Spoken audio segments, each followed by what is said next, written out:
Seja muito bem-vindo, seja muito bem-vinda ao nosso Classe de Professores. Lição de número 9, Declarações de Esperança. Nessa semana nós descobriremos que mesmo sem entender a causa do seu sofrimento, Jó falou de esperança. Qual era esta esperança?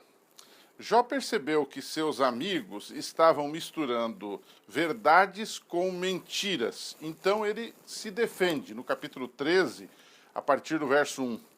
E nele nós temos declarações de esperança por parte deste servo de Deus. Eu as dividi em dois grandes blocos. A primeira é esperança de vida além da morte.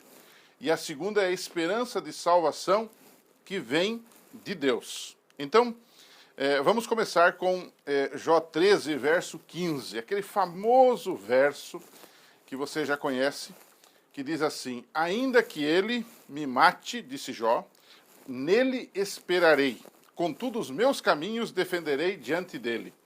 Jó sabia que com tudo o que lhe acontecera, a morte poderia ser o próximo passo, porque afinal de contas ele era um farrapo humano à espera da morte. Todavia, mesmo assim, ele preferiu confiar em Deus.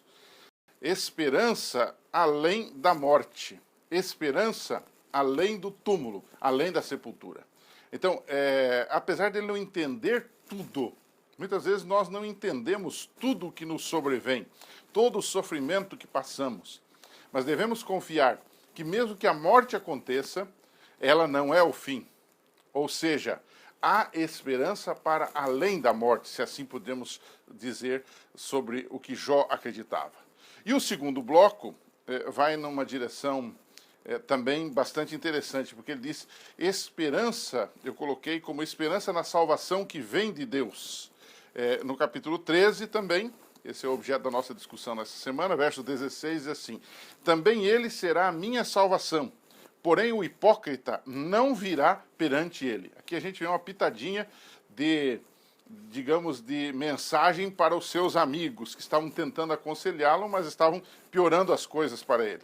Então, embora Jó vivesse antes da cruz e não tivesse toda a revelação que nós hoje temos sobre o plano da salvação, ele cria que do mesmo modo que, sendo pecador, sua salvação vinha do Senhor, ele seria salvo também no final. Ou seja, essa esperança, amigo, ela baseia-se não em nós, mas na graça de Deus manifestada antes da criação. Aliás, foi pela graça que esse mundo foi criado.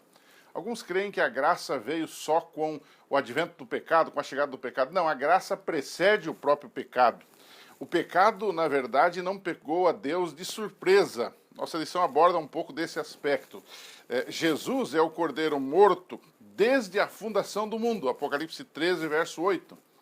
E se você tomar o famoso e clássico texto de João 3,16, vai ver, Deus amou o mundo de tal maneira que deu o seu Filho. Ou seja, ele não emprestou, ele deu o seu Filho para que morresse por nós, para que ressuscitasse por nós e para que voltasse para nós.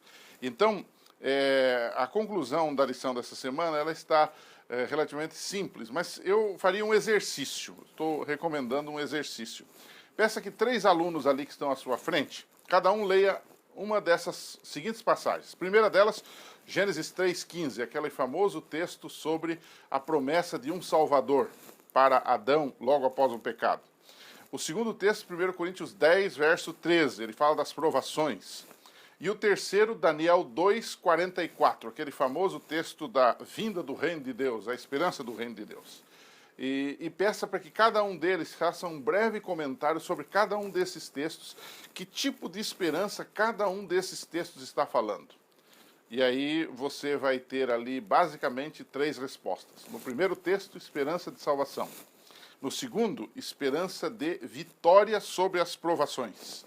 E o terceiro é esperança de um dia estar no reino eterno. Faça isso, você vai ver que é salutar, que é gostoso de fazer, isso envolve os alunos, porque escola sabatina, eu repito aqui, é sempre participação, é fazer com que os alunos falem e o professor fale menos e seja apenas uma espécie de moderador, de coordenador dessa discussão. Que Deus te abençoe.